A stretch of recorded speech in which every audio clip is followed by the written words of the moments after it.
Assalamualaikum warahmatullahi wabarakatuh. Selamat malam kawan-kawan berita baru.co.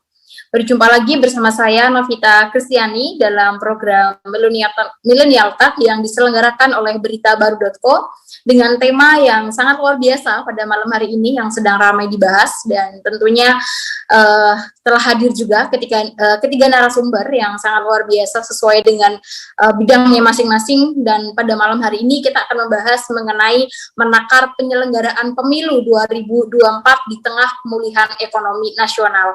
Dan telah hadir ketika narasumber pada malam hari ini, yaitu ada Pak Zulfikar Arse Sadikin, beliau anggota Komisi 2 DPR RI fraksi Golkar. Kita sapa terlebih dahulu. Selamat malam Pak Zulfikar Arse. Selamat malam Mbak Novita. Sehat nggih Pak? Pangestunipun Mbak Novita, mudah-mudahan sehat walafiat, bahagia selalu Mbak Novita. Dan berita apa? Baru. Berita baru. Baik, terima kasih Pak Zulfikar telah bergabung pada acara pada malam hari ini. Tetap stay tune bersama kami, nanti kita akan membahas lebih jauh lanjut Pak mengenai menakar penyelenggaraan pemilu 2024 di tengah pemulihan ekonomi nasional. Baik, kita sapa. Ada Bang Ray Rangkuti, beliau adalah pendiri Lingkar Madani. Selamat malam Bang Ray. Selamat malam Mbak Novita. Selamat malam Bang Ray Rangkuti, sedang ada di mana? Sehat Bang? Sehat, alhamdulillah. Sedang di Banten. Terima kasih telah bergabung di berita baru talk show malam ini. Tetap stay tune bersama kami. Dan yang terakhir kita sapa narasumber ketiga, yaitu ada Pak Adam Muhsyi. Beliau ini masih muda sekali tapi keren sekali ya sebagai pakar hukum tata negara Fakultas Hukum Universitas Jember. Selamat malam Mas Adam. Selamat malam Mbak Novita. Terima kasih untuk ketiga narasumber telah bergabung dalam talk show malam hari ini. Dan izinkan saya juga menyapa teman-teman yang ada di YouTube.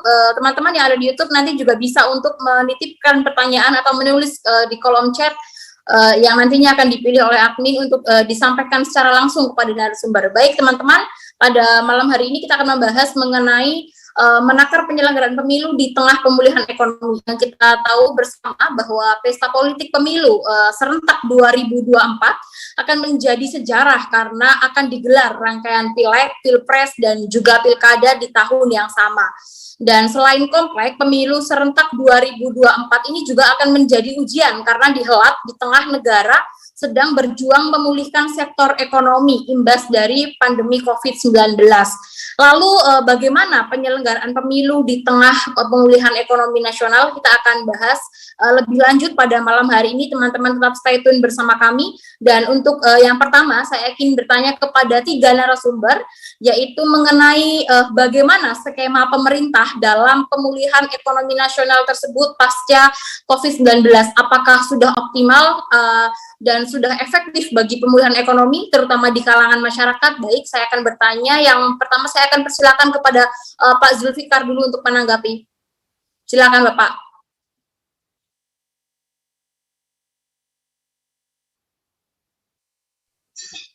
Oke Mbak Novita, Assalamualaikum warahmatullahi wabarakatuh. Saya sapa dulu Bang Ray, ketemu lagi di online ya. Waktu itu kita ketemu sama Bang Ray di Bogor. Kalau dengar Bang Ray bicara, saya sering dapat pencerahan ya. Salam kenal untuk Bung Adam Muhsyi, ahli tata negara kita. Saya pikir saya itu mau ditanya dulu soal politik ya, ini ternyata soal ekonomi ya kan. Padahal saya Komisi 2 ini Mbak Novita, gimana saya jawabnya ini ya? Gimana itu Bang Ray jawabnya itu? Ya, saya juga bingung. Ya, kalau saya Komisi 11 gitu ya, bolehlah saya ditanya dulu soal pemulihan ekonomi gitu ya. Baik Bang Zulfikar. Komisi 2, coba boleh nggak dirubah dulu pertanyaan? Boleh, silahkan tanggapan secara umum Bang. Apa ya, bicara soal pemilu apa ya? Pemilu, nanti Bang Ray juga susah kalau dijawab soal pemulihan ekonomi karena disiplin ilmunya nggak di situ. Iya, pengalaman kita nggak di situ. Iya, saya pun disiplin ilmu sama tupoksi Komisi 2 enggak di situ ya kan. Baik, boleh Bang Zulfikar. Mungkin ditanggapi secara umum terkait tema. Saya gini Mbak Novita, gini ya.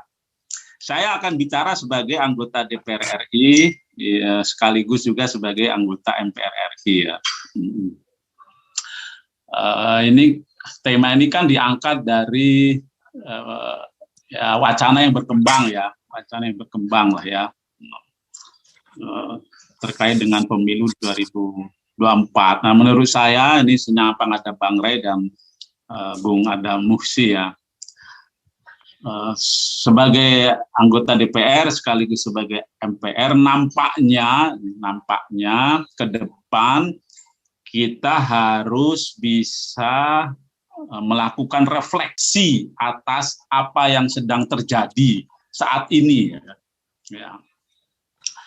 Nah, refleksi itu, ini berapa menit nih Mbak? Saya ditanya ini.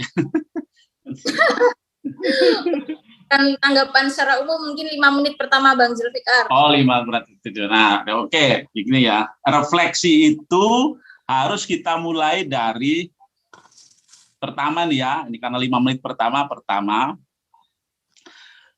sebagai anggota DPR, sebagai anggota MPR, sebagai bagian dari penyelenggara negara, maka kita harus menandaskan bahwa kita ini sebenarnya punya pegangan yang kuat gitu ya dalam berpemerintahan dan bernegara, dan pegangan itulah yang harus kita tegakkan. Nah, coba, 5 menit lah itu kan sudah itu.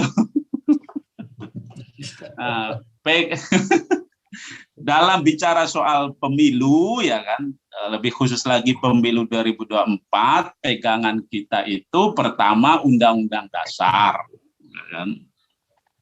Yang kedua undang-undang, yang ketiga kesepakatan yang sudah dibuat Komisi 2 bersama penyelenggara pemilu dan Kementerian Dalam Negeri yang sudah dituangkan dalam surat keputusan KPU. Ya, ini soal pemilu ya, pemilu 2024. Saya kira itu ya komen saya soal pemilu 2024 untuk 5 menit pertama ini, Mbak Novita. Gitu. Baik, terima kasih Bang Zulfikar. Artinya sudah memiliki pegangan yang kuat, yaitu Undang-Undang Kesepakatan dengan Komisi 2 beserta penyelenggara pemilu Kemendagri yang dituangkan dalam peraturan KPU gitu ya Bang ya. Mungkin dalam SK KPU. Baik, mungkin akan dibahas lebih lanjut. Kita geser dulu ke Bang Ray Rangkuti sebagai pendiri Lingkar Madani. Selamat malam Bang Ray. Ya, malam Mbak Novita. Ya. Boleh diberikan tanggapan mengenai refleksi dari Pak Zulfikar dan juga menanggapi pertanyaan secara umum menakar penyelenggaraan 2024 di tengah pemulihan ekonomi nasional, Bang? Ya, saya kira Bung Zulfikar menegaskan dengan bahasa yang sangat santun begitu ya tentang sikap beliau yang nampaknya justru agak berbeda dengan apa yang pernah diungkapkan oleh Pak Ketua ya. Jadi ya beliau sebagai anggota DPR tadi menegaskan sebagai bukan anggota partai ya, beliau ini anggota DPR dan anggota MPR ya, menegaskan bahwa pelaksanaan pemilu itu yang reguler 5 tahun itu sudah semestinya tetap dilaksanakan ya dalam kondisi apapun kira-kira gitu. Ya, karena tidak ada alasan-alasan yang sangat konstitusional yang dapat memundurkan pelaksanaan pemilu 2024 yang akan datang, apalagi kalau alasannya hanya sekedar ekonomi. Nah, tadi kita udah sepakat dengan Bung Zulfikar, kita nggak paham ekonomi. Nah, cuma saya pegang saja pernyataan dari pemerintah bahwa justru saat ini kita sedang mulai tumbuh ekonominya kembali pasca 2 tahun bergulat dengan COVID ya, dan kalau ekonomi tumbuh ya tentu ya, makin tidak relevan lagi isu pemunduran pelaksanaan pemilu gitu. Kenapa gitu? Karena saya masih ingat betul ya salah satu argumen mengapa pemerintah ya mendorong KPU untuk tetap melaksanakan Pilkada 2020 sementara begitu banyak penolakan ya protes terhadap rencana Pilkada 2020 yang lalu. Alasan pemerintah justru saat itu dalam kerangka menggairahkan ekonomi. Jadi pemilu ini dianggap sebagai bagian dari upaya justru meningkatkan, menstimulus pertumbuhan ekonomi. Gitu. Jadi ya kan agak aneh juga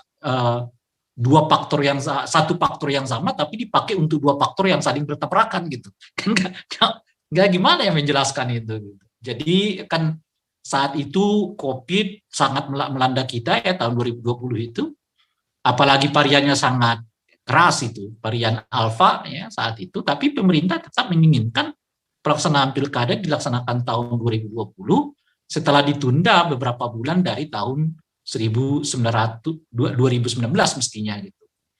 Nah, alasan pemerintah itu apa yang dipakai oleh sebagian tokoh politik yang minta supaya pemilu mundur? Apa itu gitu? Pertama justru karena alasan penggairahan ekonomi, menstimulus pertumbuhan ekonomi. Ya karena kan kalau sampai ada belanja negara ya puluhan triliun pada saat itu dengan sendirinya efek ekonominya tinggi gitu. Ini juga kita bayangkan kalau misalnya sekarang KPU meminta dana sampai 76 triliun dibelanjakan sejak tahun 2002 sampai 2004, berapa besar efek pertumbuhan ekonomi dari uang yang dibelanjakan dari 76 triliun itu gitu. Dan untuk IKN saja sekian tuh efek ekonominya kita sudah tahu. Stimulus ekonominya udah luar biasa. Apalagi ditambah dengan pemakaian uang sebesar 76 triliun untuk pemilu. Jadi stimulus ekonominya macam-macam. Nah, belum lagi itu uang negara loh ya, belum uang peserta. Kalau ditambah dengan uang peserta itu Anda bayangkan tuh talkshow berapa kali ya kan, spanduk berapa ya kan, leaflet berapa ya, stiker berapa, belum lagi toa ya yang sedang rame-ramenya jadi isu ya kan, yang dipakai di mana-mana. Jadi justru pemilu itu menjadi bagian dari stimulus pertumbuhan ekonomi. Karena orang belanja ya saat itu tuh. Para politisi yang sekarang menyimpan uangnya 2024 itu ya keluarkan duit untuk kampanye macam-macam, sehingga ya ada stimulus, dan itu yang terjadi di 2024. Ekonomi bergairah sementara karena ada pilkada gitu ya, baik karena uang negara yang dipakai maupun uang para peserta pemilu pilkada saat itu gitu. Itu satu. Nah, yang kedua karena COVID gitu kan, seperti kita ketahui sekarang justru pemerintah yang menyatakan secara tegas bahwa Indonesia ini merupakan salah satu negara yang terbaik mengelola pandemi COVID-19 ini gitu. Itu pengakuan pemerintah sekali. Bahkan setahu saya 2 hari yang lalu Pak Luhut masih mengatakan itu. Ya, bahkan beliau mengatakan negara-negara sahabat agak iri dengan Indonesia karena Indonesia dengan jumlah penduduk yang begitu besar ya, berlipat kali dari jumlah penduduk negara-negara Asia Tenggara gitu. Tapi justru terbaik pengelolaan COVID-nya gitu. Nah, kalau COVID-nya makin baik, ya kan nggak ada lagi juga dong dasar untuk memundurkan pemilu gitu ya. Kalau COVID-nya menjadi dasar untuk menstimulus ekonomi, ya kan tidak mungkin juga dong pemilunya dimundurkan gitu. Jadi dari dua aspek itulah sebenarnya menurut saya ya kita kehilangan argumen ya faktual, bahkan argumen pragmatis sekalipun untuk memundurkan pelaksanaan pemilu. Tapi begini, Bung Zulfikar dan Bung Novita ya, saya tidak tahu sebetulnya bahasa apa yang dipergunakan oleh mereka yang nanti mungkin kawan Adam yang bisa juga menjelaskan terlibat dalam diskusi ini. Saya mau mengatakan ada 2 istilah tuh yang perlu kita cermati ya terkait dengan ide ini ya. Satu adalah soal memundurkan pelaksanaan pemilu dan yang kedua adalah menunda pelaksanaan pemilu. Kalau memundurkan itu jelas nggak ada dalam konstitusi kita, ya kan? Meskipun prakteknya terjadi, gitu. Ya, misalnya pemilu 46 mundur ke pemilu 55, pemilu 60 mestinya mundur ke pemilu 71. Tapi sebelum 71 itu sebetulnya udah keluar tap MPR, ya, yang meminta kita melaksanakan pemilu tahun 68. Tapi tahun 68 MPR kembali bersidang lalu atau membatalkan pemilu 68 lalu kita tunda ke pemilu 71. pemilu 71 baru kita laksanakan tahun 77. Jadi lewat setahun itu. Nah, jadi ada penundaan setahun dari 71 ke 77 gitu. Jadi, dan itu nggak ada dasar konstitusinya, karena kalau kita baca di konstitusi sama sekali nggak ada dasar-dasar pemunduran jadwal pemilu ya. Tapi dalam prakteknya kita pernah terjadi. Nah, tapi agak berbeda dengan tunda pemilu, sebab tunda pemilu itu diatur undang-undang. Gitu. Nah, seingat saya, kalau saya nggak silap, mungkin Pak Bung Zulfikar dan Bung Adam ya bisa mengkoreksi pasal 431, 432. Dinyatakan di situ itu kalau ada 4 syarat terjadi pada masa itu, maka pemilu dapat ditunda, yaitu faktor alam, keamanan, ketertiban, dan gangguan lain. Poin keempat itu istilahnya gangguan lain.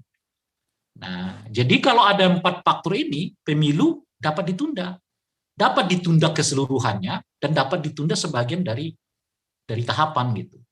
Yang nanti diistilahkan ada pemilu lanjutan, ada pemilu susulan gitu. Nah, pemilu lanjutan itu kalau keseluruhannya ditunda, pemilu susulan itu kalau sebagian dari, saya agak lupa mana yang susulan, mana yang lanjutan. Tapi ya kira-kira begitu istilahnya.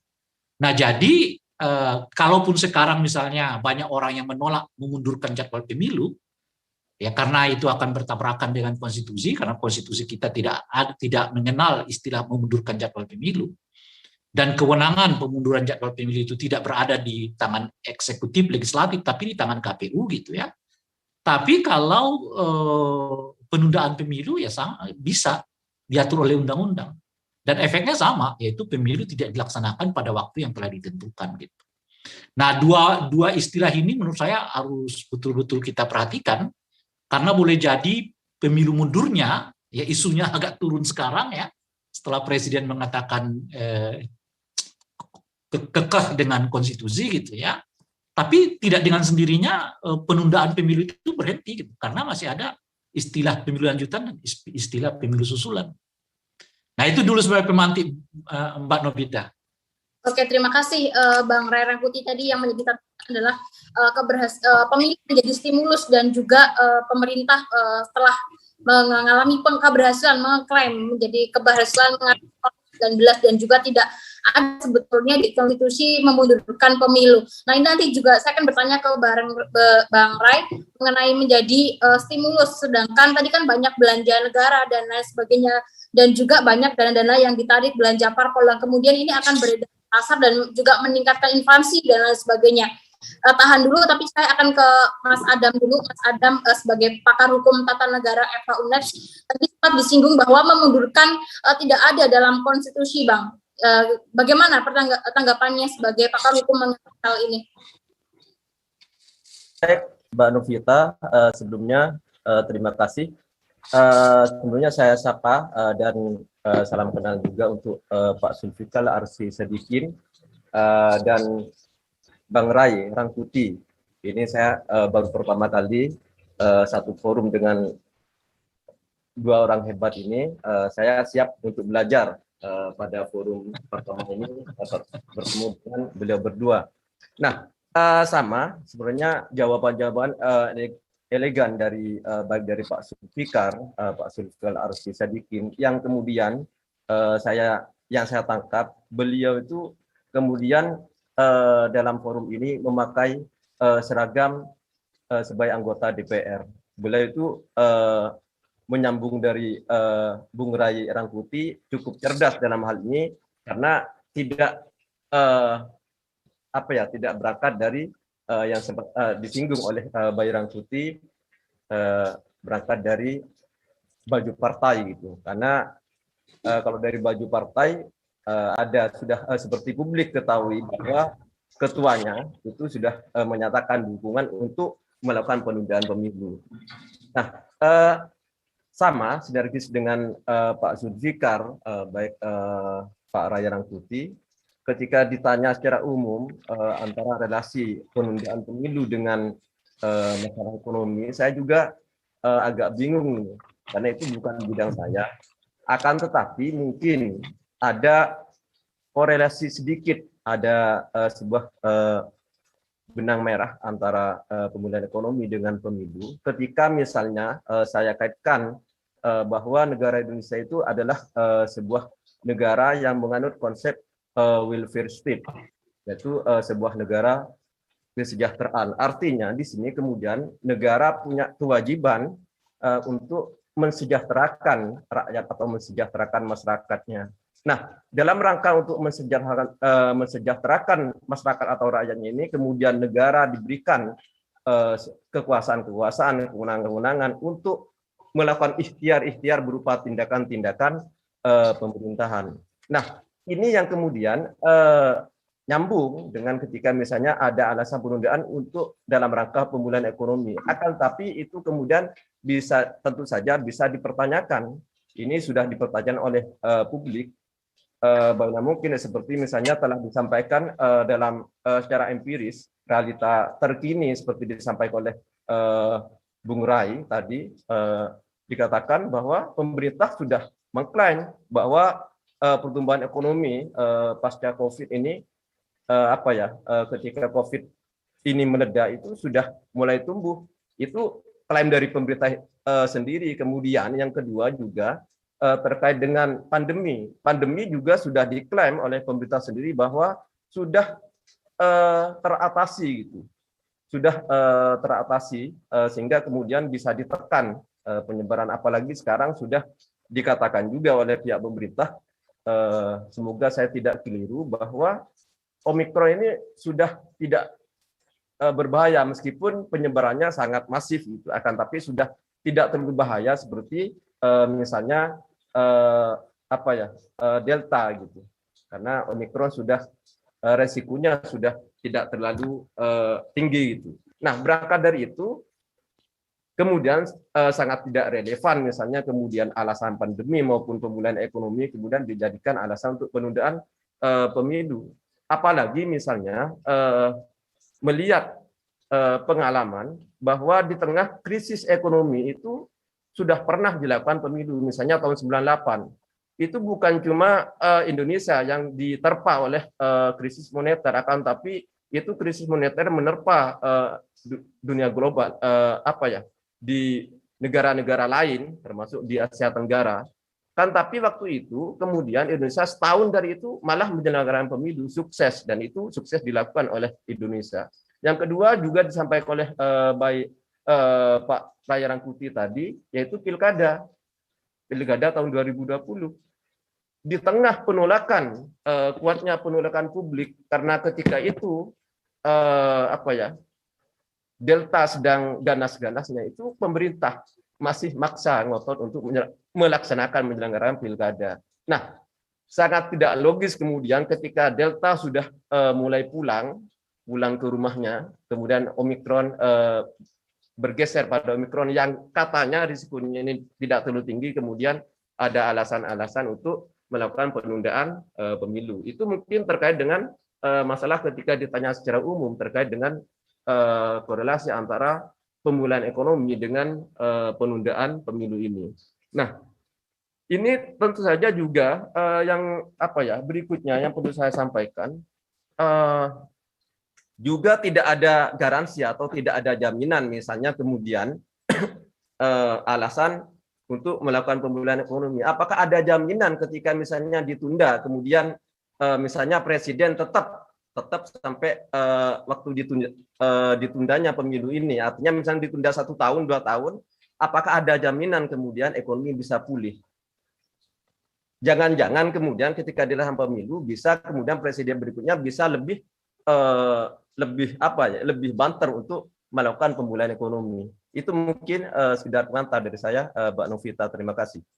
Oke, terima kasih Pak Adam Muhsin sebagai pakar hukum tata negara FH UNED. Tadi sempat ditinggung oleh Bang Ray Rangkuti bahwa memundurkan pemilu itu tidak ada dalam konstitusi. Bagaimana menanggapi hal tersebut, Bang?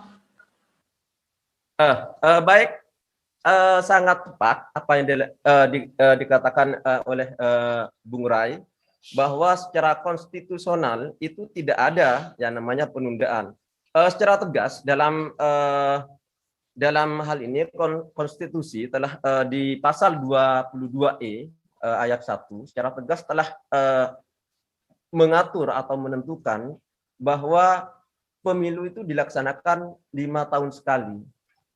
artinya di sini secara definitif itu berarti bahwa pemilu itu harus dilaksanakan 5 tahun sekali, yang bermakna bahwa para wakil rakyat, baik itu wakil rakyat yang duduk di sebagai anggota DPR, kemudian DPD, DPRD, dan kemudian presiden, wakil presiden itu berbatas masa jabatannya, yaitu 5 tahun.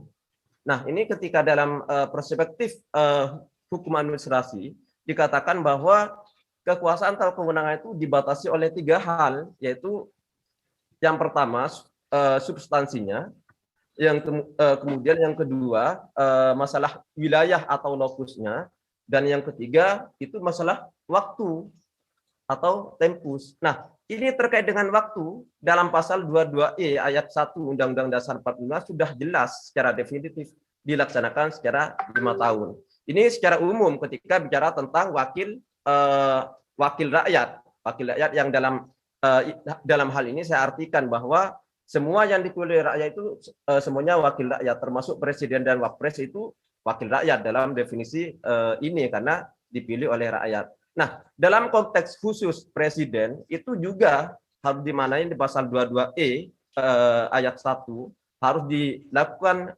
secara sampai 1 tahun, 2 tahun itu sudah ilegal. Artinya tindakannya itu adalah batal demi hukum. Artinya tidak publik rakyat boleh untuk menganggap tindakan itu tidak pernah ada gitu. Anggap saja sebagai sebuah angin lalu gitu. Itu Mbak Novita. Baik, terima kasih Pak Adam. Jadi memundurkan pemilu tidak ada dalam konstitusi gitu ya, bahwa sudah diatur dalam pasal 22 ayat 1 bahwa 5 tahun sekali gitu. Ada substansi, wilayah, lokus, dan juga waktunya tadi yang 5 tahun sekali. Menarik sekali. Nanti kita juga akan membahas Pak penundaan penyelenggaraan pemilu ini pertimbangannya secara terminologi itu ada seperti apa?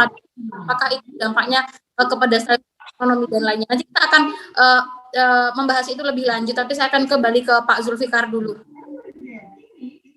Baik, Pak Zulfikar, beliau ini mewakili dari DPR RI Komisi 2. Pak tadi sempat disinggung juga sama Bang Ray Rangkuti bahwa menakar penyelenggaraan pemilu 2024 di tengah pemulihan ekonomi ini sebetulnya tidak ada masalah gitu ya untuk diselenggarakan pemilu, karena pemilu ini juga menjadi stimulus pemulihan ekonomi, dan juga pemerintah telah mengeklaim bahwa berhasil dalam mengatasi COVID-19. Jadi seharusnya penyelenggaraan pemilu di 2024 itu tidak ada masalah dan justru malah bisa menjadi stimulus pemulihan ekonomi, karena tentu banyak belanja negara, parpol, dan juga belanja-belanja lainnya. Bagaimana menanggapi hal tersebut, Pak Zulfikar Arse?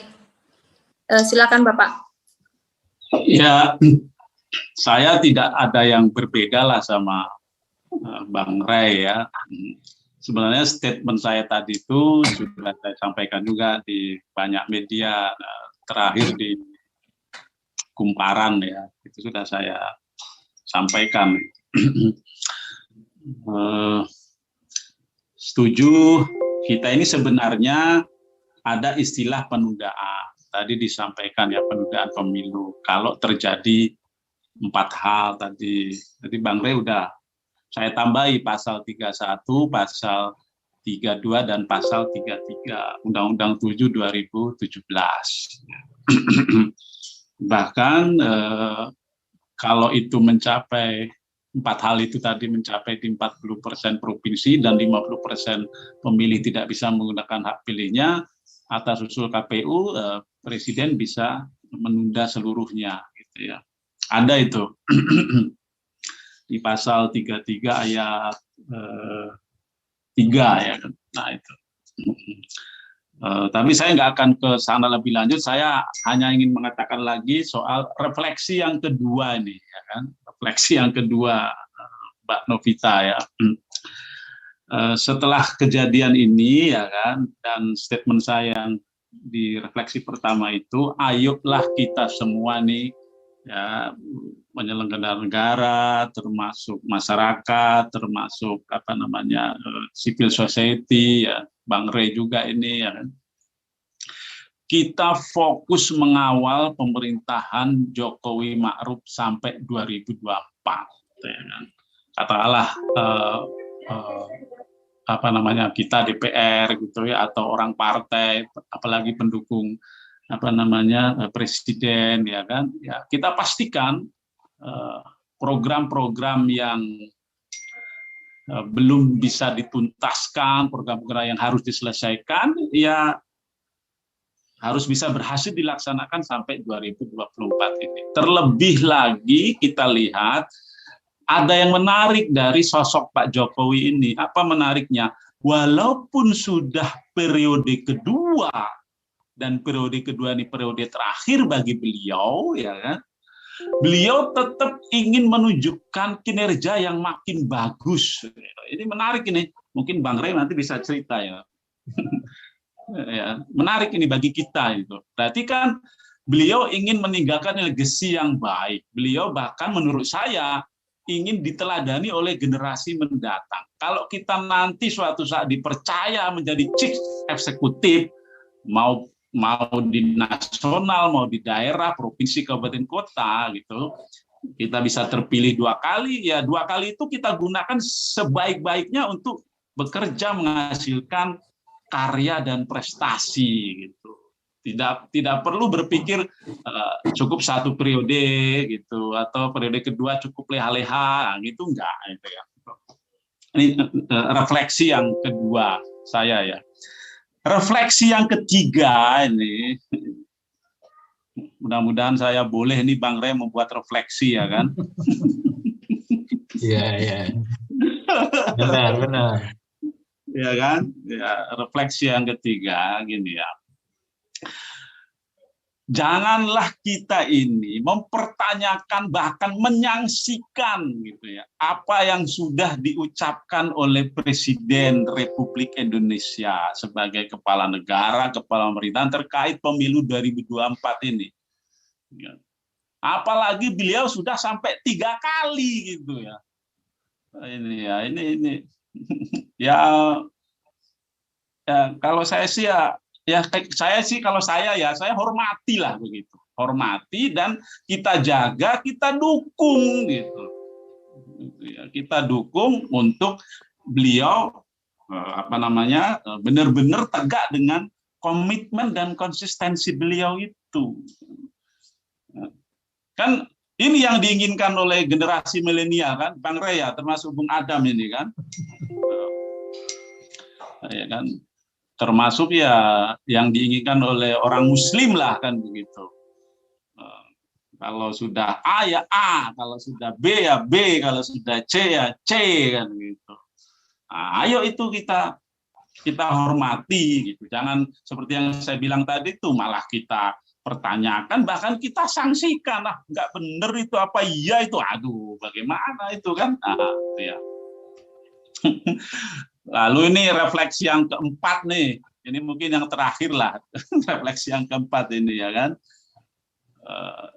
Bang Rey, Bung Adam, bisa jadi ya kan, bisa jadi kita ini terlalu cepat bicara pemilu gitu, bisa jadi ya kan. Bahkan ada yang begitu presiden dilantik yang kedua langsung sudah bicara 2024, wah, padahal baru mau bekerja. Dulu itu kalau nggak salah itu zaman Orde Baru ada rumus itu ya, 5 tahun itu rumusnya 131 atau berapa itu ya. Jadi bicara pemilu itu ya setahun sebelum pemilu begitu. Ini kita apakah karena pengaruh sudah berdiri terakhir atau bagaimana kok di awal sekali kita ini sudah bicara soal pemilu, bahkan sudah bicara soal siapa pengganti Pak Jokowi gitu. Padahal ada dalam budaya politik Jawa itu ya, Indonesia lah katakan begitu, atau Jawa lah begitu ya, itu istilah irip-irip gitu. Wong yang jumeneng masih ada, kalau pakai bahasa Jawa ini kan, Bano kita kelihatannya Jawa, ya kan, Danje, ya itu kan, yang menjabat masih jumeneng loh ya. Kita ya katakanlah itu demokrasi, tapi kan demokrasi itu harus juga ada etika, harus ada juga spirit, harus ada juga moral ya kan, selain hukum. Kita sudah langsung ya Maka dari itu saya kembali ke refleksi yang ketiga itu. Ayolah sekarang ke depan kita fokus dulu menuntas. Kalau memang kita ingin kesehatan ini makin baik, katakanlah pandemi ini makin kita bisa kendalikan, masih berkurang menjadi endemi, ayo kita ke sana kan gitu. Pemulihan ekonomi makin berjalan, kita sudah makin baik ini tumbuh, ayo kita fokus ke sana gitu. Semualah gitu ya, biarlah rakyat sendiri yang nanti menilai gitu ya. Kalau kan rakyat kita juga makin pandai ya kan, nggak perlu dimobilisasi lagi seperti dulu kan sudah bisa gitu. Rakyat kita ini sudah makin pandai, bahkan sudah bisa menghukum ya kan, dari pemilu ke pemilu sejak reformasi kan berubah itu siapa yang memimpin kan, berarti dia bisa menilai, berarti kan bisa menghukum juga. Nah, biarkah rakyat yang menilai sekarang ini, ayo kita, kalau bahasa Pak Jokowi kerja, kalau bahasa Golkar ya karya. Ayolah kita sekarang ini karya yang tulus, insya Allah juga rakyat tahu, dan insya Allah kalau memang rakyat menilai bagus ya, baik, yang beredar itu akan terpilih gitu, kita juga akan terpilih lagi gitu, Mbak Novita. Matur nuwun. Oke, baik. Terima kasih Pak Zulfikar. Tadi ada beberapa refleksi yang nanti juga akan ditanggapi oleh narasumber lainnya. Pak Zulfikar, tapi saya masih penasaran nih, sebagai anggota Komisi 2 DPR RI fraksi Golkar, yang salah satu lingkup tugasnya adalah mengenai bidang kepemiluan. Menurut Bapak, sejauh ini pengaruh penyelenggaraan pemilu di tengah pemulihan ekonomi ini akibat COVID-19, apakah berdampak positif terhadap pemulihan ekonomi atau? Itu positif ya. Bang Ray tadi bilang itu positif. Pilkada serentak itu, ya kan, menggerakkan roda ekonomi kan. Yang penting kita tetap taat prokes kan begitu ya.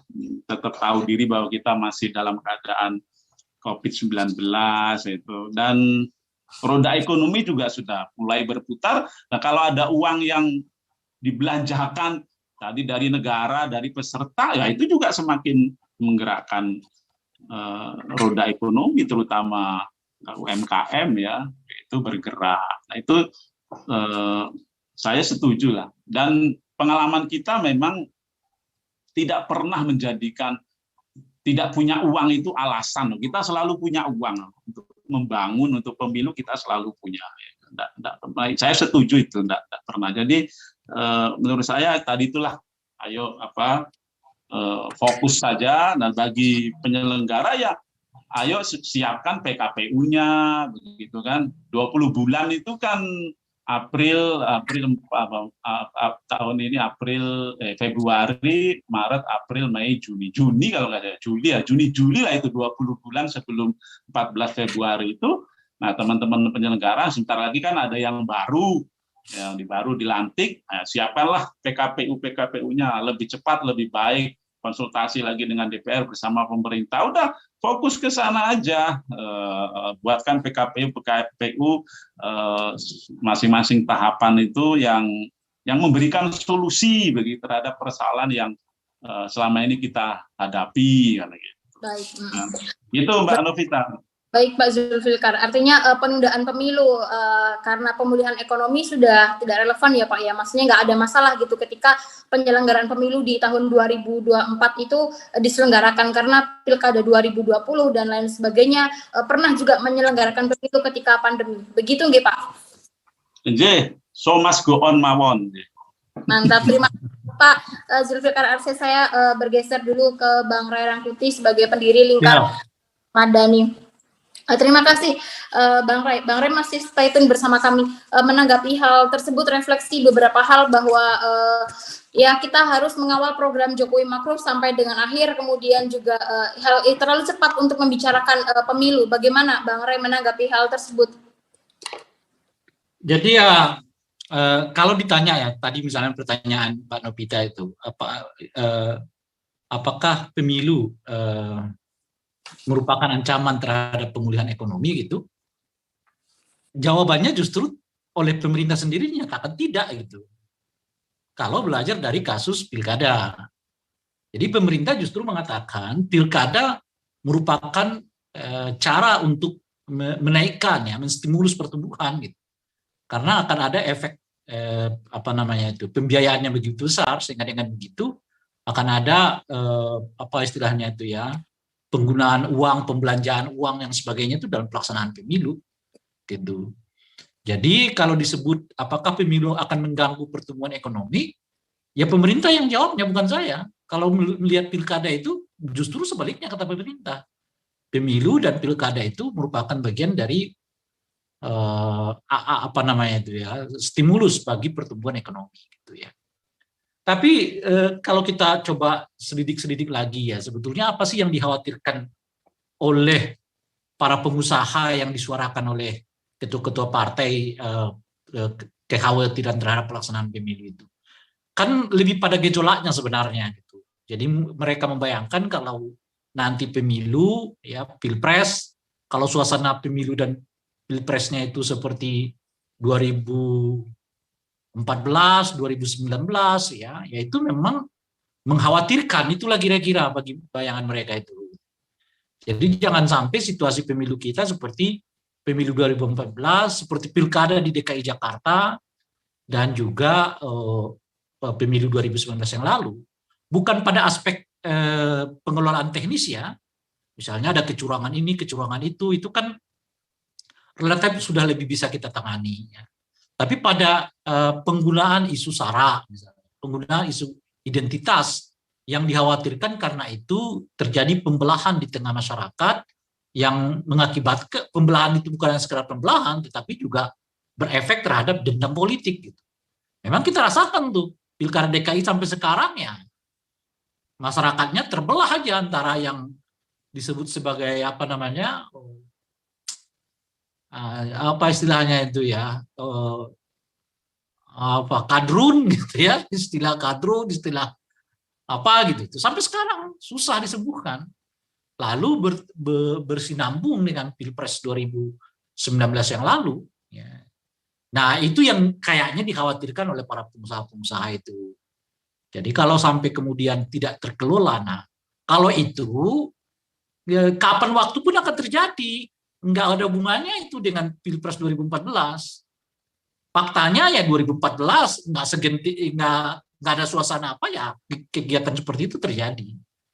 2017 Pilkada DKI Jakarta ya terjadi, 2019 ya terjadi. Kalau itu yang dipikirkan ya nggak ada, makin nggak relevan karena kapan waktu pun itu akan terjadi. Karena ini ya sangat tergantung kepada komitmen gitu.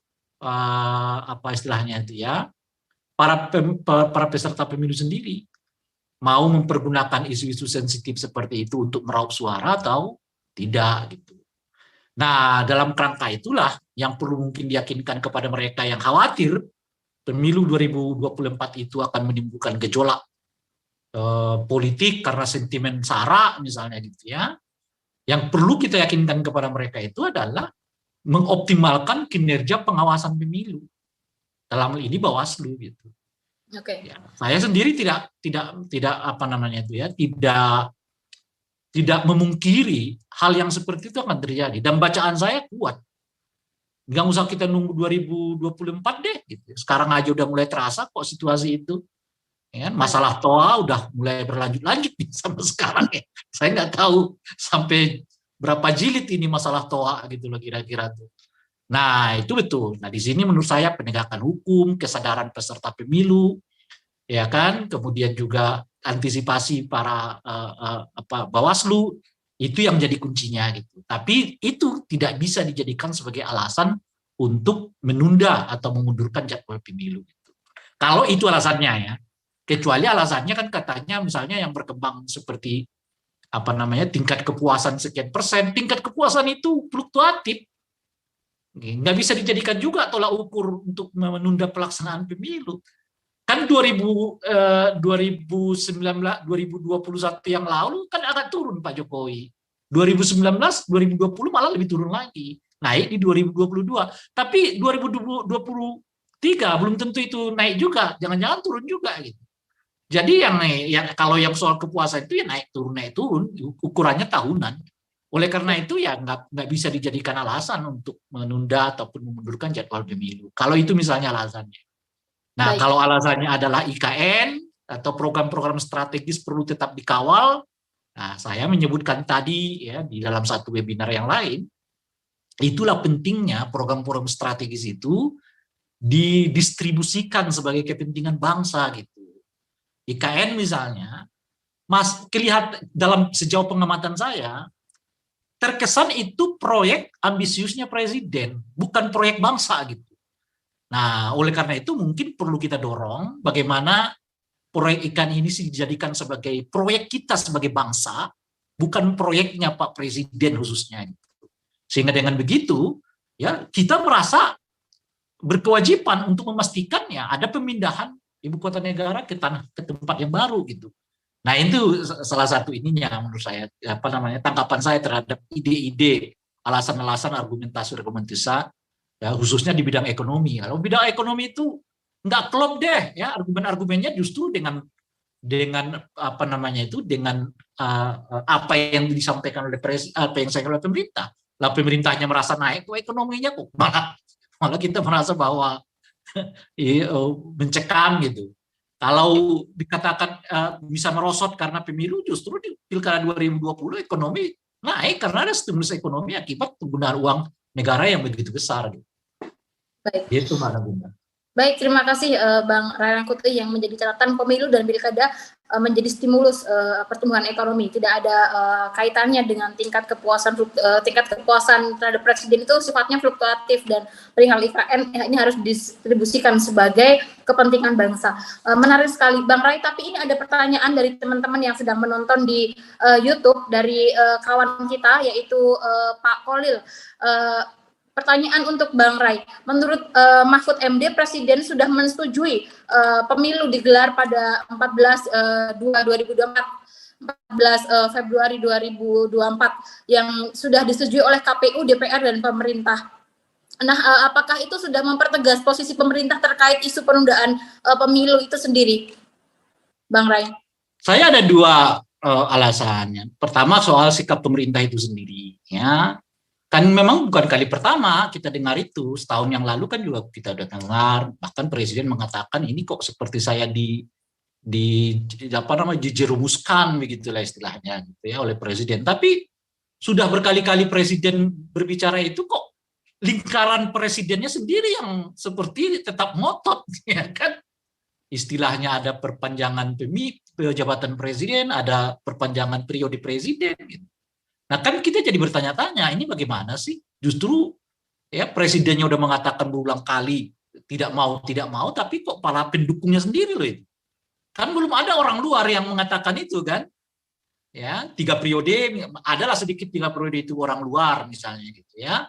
Tapi kan perpanjangan itu ya Pak Bahlil, ya kemudian Pak Muhaimin, ya Pak Airlangga, dan terakhir adalah Pak Ketua Zulkifli Hasan gitu. Itu semua orang lingkaran istana, nggak ada yang lain itu. Nah jadi kalau orang kemudian dalam posisi ya jangan percaya mutlak-mutlakan dulu deh gitu, karena kan kita melihat yang begitu-begitu juga gitu. Presidennya udah berulang kali mengatakan saya merasa dijebloskan loh ya, merasa apa istilahnya itu tapi kok justru yang ngomong tuh ya lingkaran-lingkaran beliau juga gitu, dengan istilah yang berubah-ubah, ada 3 periode, ada perpinjangan masa jabatan lah ya, dan seterusnya. Itu pertama. Nah yang kedua, itu yang saya sebutkan tadi di awal diskusi, Mbak Novita ya. Pemunduran itu, kalau sampai Juni, tadi Bung Zulfikar udah menghitung, kira-kira Agustus kita udah mulai tahapan nih. Kalau pemilunya tetap 2024. Agustus sudah mulai dilakukan pendataan daftar pemilih. Kira-kira begitulah ya, mungkin Oktober, November, ya pendaftaran peserta pemilu juga udah mulai dibuka gitu kira-kira ya. Artinya kalau sampai Juni realisasi pemunduran jadwal pemilu tidak terlaksana, ya sudah itu barang nggak bisa jadi. Kira-kira gitu tuh. Karena pemunduran itu hanya bisa berlaku di luar dari KPU gitu. Artinya ya harus ada amandemen dulu baru dilakukan pemunduran presiden gitu. Pemunduran jadwal pemilu gitu. Tapi harus hati-hati, di luar pemunduran itu ada namanya penundaan gitu.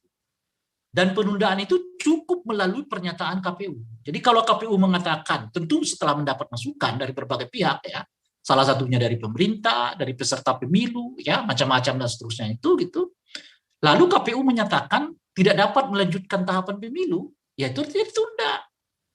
Nah, kalau ditunda, ya itu tadi saya diskusi bisa berimplikasi pada dua hal. Pertama adalah tetap jabatan presiden fix 5 tahun. Nah, kalau pemilunya ditunda, itu artinya pasca presiden itu ada dua kemungkinan, ya, adalah menambah jabatan presiden mau tidak mau, ya, seperti kita melakukannya di beberapa tempat, gitu, atau diberi kepada triumvirat seperti diatur di Undang-Undang Dasar. Jika presiden dan wakil presiden mangkat ya, bersamaan, maka kekuasaan ataupun pengelolaan pemerintahan diberikan kepada 3 kementerian, Menteri Dalam Negeri, ya, Menteri Luar Negeri, dan Menteri Keamanan, ya, Pertahanan dan seterusnya. Seingat saya, kalau saya ngasih lihat, triumvirat namanya. Nah itu jadi itu pertanyaan. Tapi yang sudah pasti itu adalah, ya kan, masih ada peluang pemilu ini ditunda. Itu yang saya sebutkan tadi. Sebab tunda itu, kewenangannya itu ada di KPU. Jadi kalau KPU mengatakan, ya kita tunda saja, setelah mendapatkan masukan kiri kanan, ya ditunda. Nah, kalau yang mundur itu, ya, ide perpanjangan jabatan presiden mengakibatkan jadwal pemilu dimundurkan. Itu sebab tuh. Tapi kalau tunda, ya kira-kira kalau yang dipakai adalah seperti yang saya sebutkan tadi, misalnya jabatan presiden diperpanjang, tunda mengakibatkan jabatan presiden itu diperpanjang. Nah, pertanyaan akan banyak sekali rentetannya memang gitu. Pertanyaan berikutnya, kalau misalnya jabatan presiden diperpanjang, gitu ya, itu presiden itu masih disebut sebagai presiden pilihan rakyat atau presiden yang ditetapkan oleh MPR, kira-kira gitu. Itu pertanyaannya kan. Nah, kalau yang ditetapkan oleh MPR, ada nggak jaminan MPR itu tidak memperpanjang lagi pada tahun berikutnya, dan seterusnya. Nah, itu rentetannya itu. Dan oleh karena itulah saya menyebutkan tadi, kita harus ekstra hati-hati pada dua istilah ini. Satu, mundur pemilu, satu, tunda pemilu. Di antara dua ini justru yang menurut saya paling harus diawasi itu kalimat tunda pemilu. Sebab kalau tunda pemilu itu cukup dengan menyatakan melalui KPU. Ya, KPU mengatakan tunda, ya tunda. Efeknya bisa perpanjangan jabatan presiden atau bisa kekuasaan di tangan triumvirat gitu. Dan seterusnya itu. Nah, kalau menanggapi pertanyaan kawan itu tadi, ya intinya adalah kita tetap harus siaga. Ya, kalau kita berada dalam posisi yang menolak perpanjangan jabatan presiden dan menolak penundaan ataupun penundaan pemilu, ya pernyataan presiden itu kita jadikan pegangan, tetapi bukan berarti ya itu dengan sendirinya selesai gitu. Karena seperti yang saya sebutkan tadi, presiden itu ngomong itu sudah sejak setahun yang lalu. Tapi ini kok isunya nggak pernah berhenti-berhenti, justru datangnya dari lingkaran-lingkaran presiden juga. Itu yang bisa saya sampaikan, Mbak Novi. Baik, terima kasih Pak Ray Rangkuti mengenai perpanjangan jabatan, periode, penundaan, dan lain sebagainya yang dikemukakan oleh partai pendukung. Tadi juga menarik sekali ya, sempat dibilang ini presiden pilihan rakyat atau presiden pilihan MPR.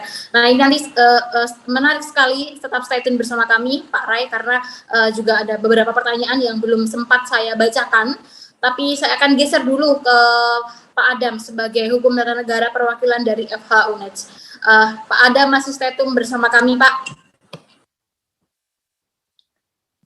Ya, Mbak Novita. Oke, Pak Adam, apakah mungkin pemilu 2024 itu dilaksanakan? Maaf, itu udah maksudnya mundur pemilu atau tunda pemilu dengan amandemen. Dan juga ini ada titipan pertanyaan dari teman-teman terkait problem presidensial threshold. Sudah ada gugatan mulai dari mantan Menteri Rizal Ramli, Ketua KPK Bushro, dan hingga mantan Menteri Keuangan, dan juga untuk membatalkan ketentuan pasal 222 Undang-Undang Nomor 7 Tahun 2017 tentang ambang batas pencalonan presiden dan wapres yang dinilai telah menghilangkan hak konstitusional warga negara. Namun seluruh gugatan itu ditolak MK. Nah ini bagaimana Pak Adam menilai upaya sejumlah pihak itu untuk menguji ketentuan tentang presidensial threshold terhadap konstitusi. Saya kembalikan pertanyaannya ke Pak Adam. Maaf ya, ini beberapa saya ringkas langsung karena keterbatasan waktu biar efektif. Silakan ditanggapi.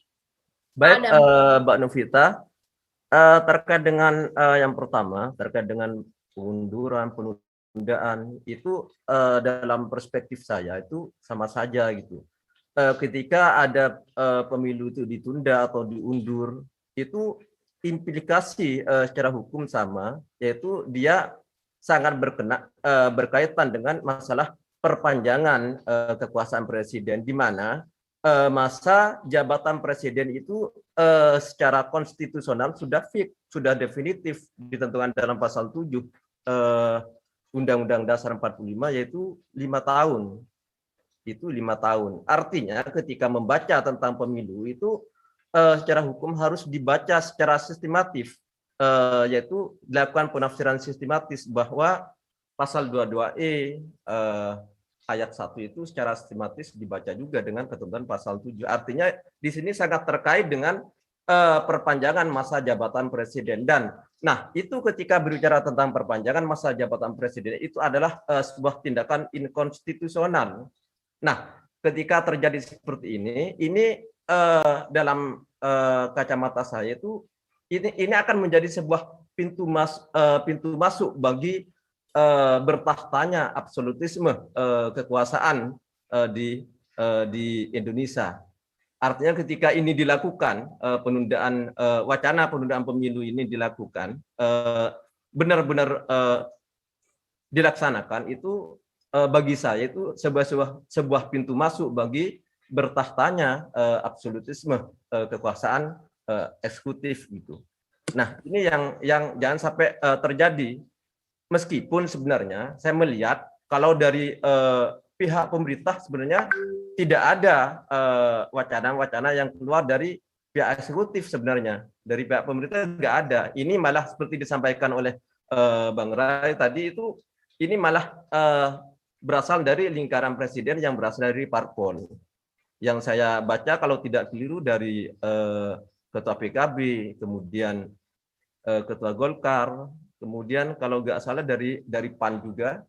Nah, itu berasal dari sana. Sebenarnya kalau pemerintah sudah fix menyatakan bahwa pemilu tidak akan dilakukan penundaan terhadap pemilu gitu.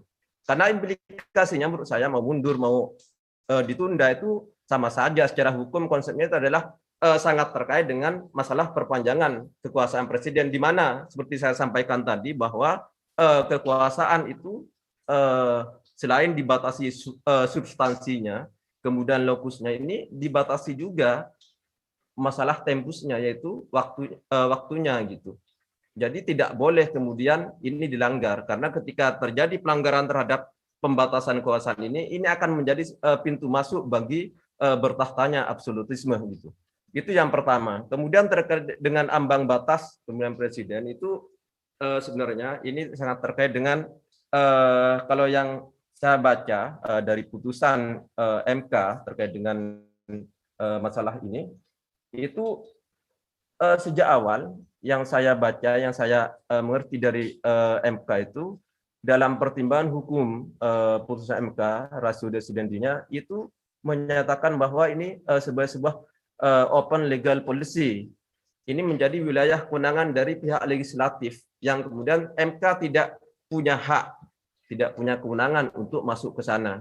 Nah, ini saya sebenarnya kurang sependapat juga dengan pertimbangan ini, meskipun sebenarnya dalam hal ini ketika sudah ada putusan MK maka itu sifatnya final and binding. Jadi ini sudah final dan mengikat. Jadi saya sebagai warga negara dan yang tentu saja warga negaranya lainnya harus patuh pada putusan MK tersebut. Akan tapi sebenarnya kalau boleh berharap itu putusan MK itu bisa lebih dari itu. Artinya di sini kalau bicara tentang open legal policy itu sangat mungkin kemudian dengan alasan seperti itu pihak legislator kemudian mengatur hal-hal yang sebenarnya secara esensial, secara substantif itu bertentangan dengan ruh atau nilai-nilai konstitusi, yaitu Undang-Undang Dasar 45.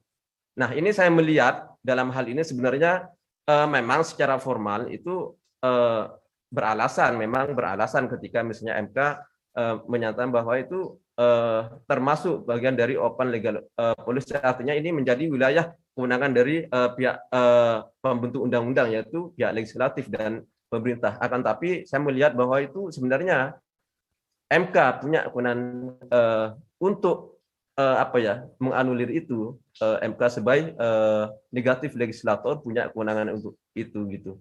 Jadi saya dalam hal ini posisi saya sebenarnya sama dengan posisi suara publik yang sangat berharap, yang saya tangkap itu sangat berharap bahwa ambang batas pencalonan presiden itu bisa turun gitu.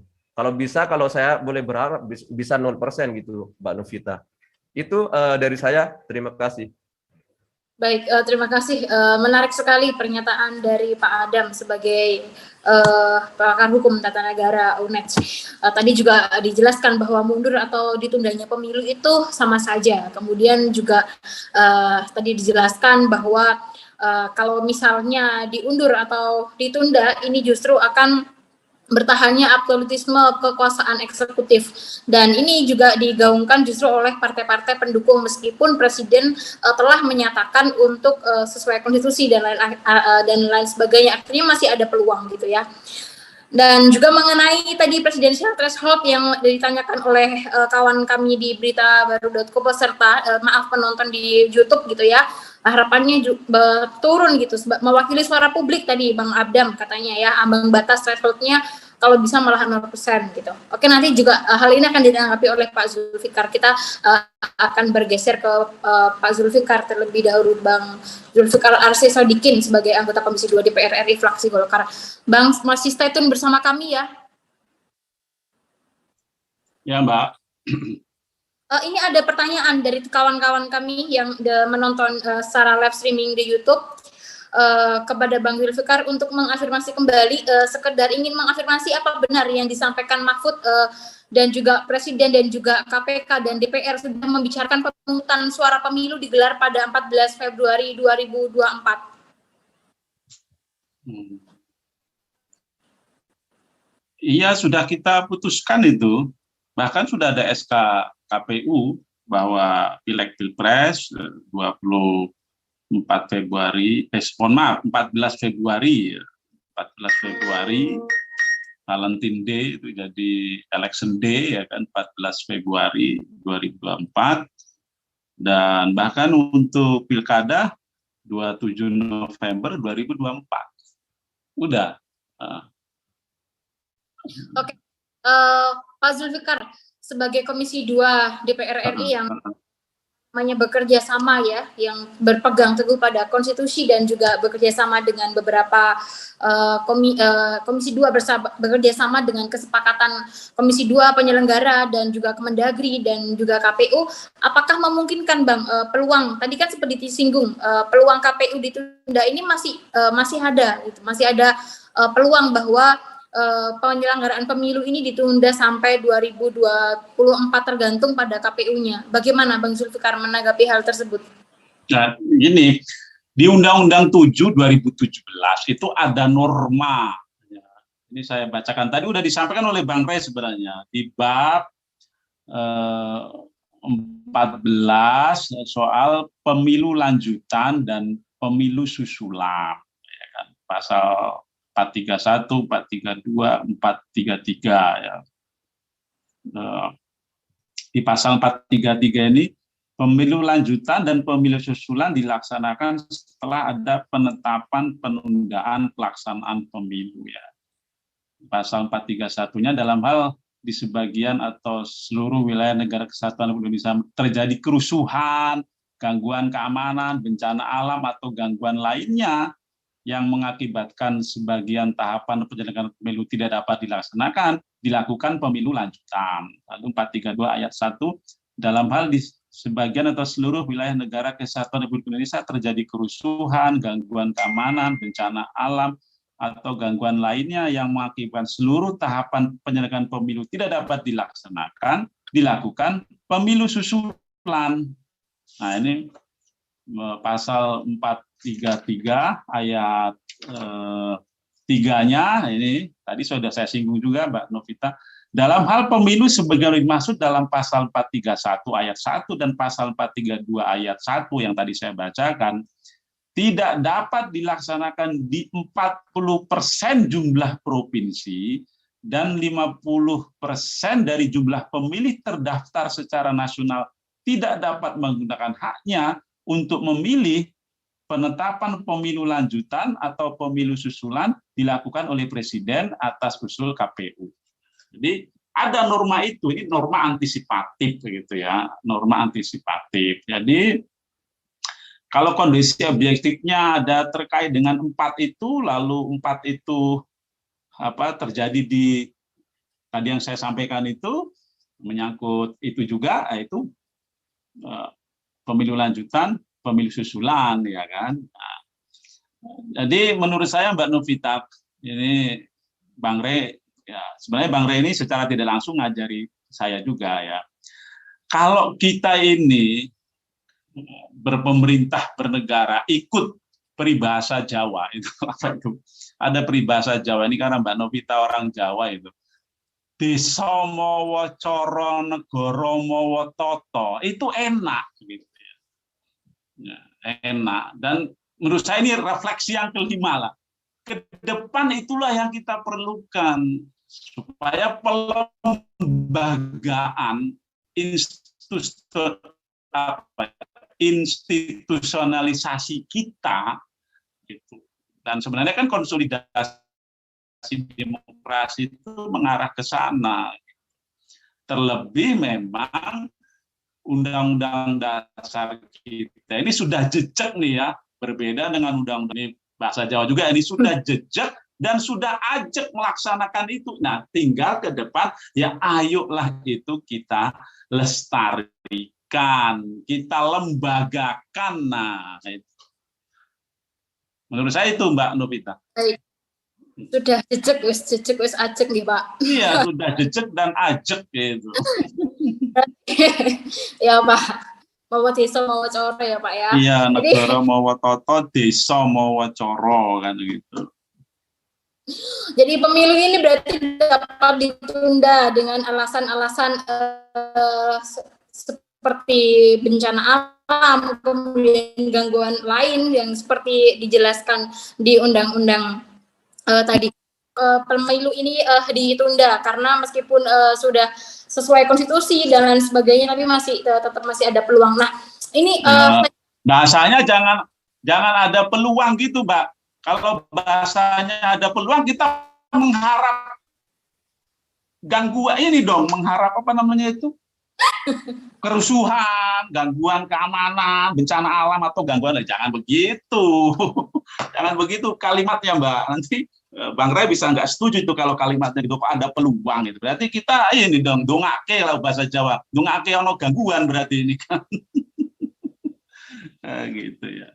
Iya Pak, harus jumeneng gitu ya Pak ya. Ini tadi kan diberikan refleksi nih dari Pak Zulfikar, refleksi oleh Pak Zulfikar mengawal program Jokowi sampai dan Ma'ruf Amin sampai dengan selesai, dan ini ya jumeneng jangan diganggu-ganggu gitu ya Pak ya. Tetapi ini pribadi Pak, sikap pribadi, tapi kenyataannya Partai Golkar dan PKB dan lain sebagainya, Bapak sebagai fraksi Golkar gitu Pak, mendukung adanya penundaan pemilu. Bagaimana Pak tanggapannya mengenai hal tersebut, Pak Zulfikar? Saya sih mengikuti apa yang disampaikan Ketua Komisi 2 yang memang Waketum Pemenangan Pemilu ya, itu menyampaikan ada aspirasi lalu kita sampaikan, ini ada aspirasi seperti ini, bagaimana kan gitu. Itu aja kalau saya sih. Dan saya sekarang ini ya itu tadi, saya dari awal itu sudah menjelaskan saya standing positionnya sebagai anggota Komisi 2, anggota DPR RI dan anggota MPR RI. Gitu Mbak Novita.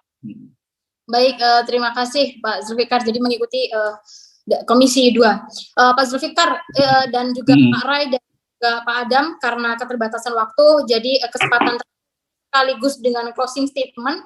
Saya persilakan ke Pak Zulfikar closing statement, kemudian nanti diikuti oleh Pak Rai memberikan tanggapan sekaligus closing statement, dan juga Pak Adam tanggapan sekaligus closing statement, karena kita terbatas sampai jam 21. Terima kasih. Saya kembali lagi nih ke Pak Zulfikar. Apa?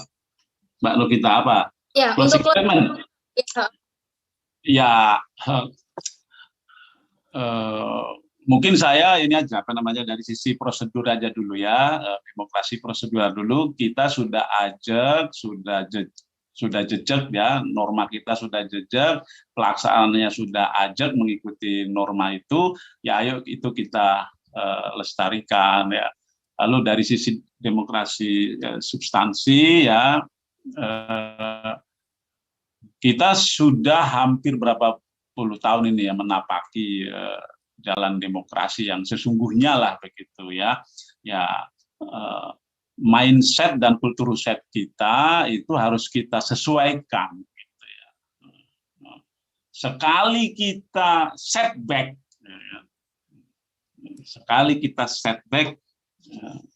kita akan lama lagi dan butuh biaya sosial, biaya kapital yang luar biasa untuk memperbaikinya. Nah, oleh karena itu, apa yang sudah kita capai ini, mari kita terus lembagakan gitu ya, dengan mindset dan kultur set yang menyesuaikan dengan semangat kita untuk semakin dipening demokrasi gitu ya. Itu Mbak Novita. Baik, terima kasih nggih Pak Zulfikar atas waktu dan juga sharing ilmunya pada malam hari ini. Tadi sempat dikatakan juga apa yang sudah dicapai, mari kita fokus dan lembagakan, wis ajek-jejek, mari kita kawal sampai akhir gitu nggih Pak. Kita geser ke Pak Rai Rangkuti. Pak Rai Rangkuti, sebetulnya banyak sekali pertanyaan yang harus saya sampaikan, tapi karena keterbatasan waktu, jadi mohon maaf, kita rangkum aja. Jadi saya mohon tanggapan sekaligus juga closing statement-nya Pak Rai Rangkuti. Setelah kita mendiskusikan alasan-alasan, argumen-argumen ya, rencana untuk apakah pemilu tetap dilaksanakan karena kondisi ekonomi macam-macam itu, intinya adalah tetap harus melaksanakan ya. Saya kira ya kita berkomitmen di situ. Jadi tidak ada lagi terpikir di kita bahwa pemilu 2024 itu ya akan dimundurkan ataupun ditunda pelaksanaannya. Kita komitmen di situ. Dan oleh karena itu kita semua sekarang fokus bagaimana caranya ya 2024 itu dapat berlangsung sesuai dengan prinsip-prinsip pelaksanaan pemilu yang jujur, adil, demokratik, transparan, dan partisipatif gitu. Itu yang harus sekarang betul-betul kita jaga, ditambah dengan tadi saya kan menyetir bahwa saya mungkin menduga alasan-alasan kenapa sebagian pengusaha gitu ya ingin pemilu ditunda karena khawatir akan terjadi kerusuhan sana sini gitu, maka ya kita harus berkomitmen juga untuk memastikan ya faktor-faktor itu tidak tercipta gitu. Nah, dari pemilih, dari masyarakat, dari peserta harus berkomitmen, khususnya tidak mempergunakan isu politik sara, politik identitas dalam pemilu nanti gitu. Itu pertama. Nah, yang kedua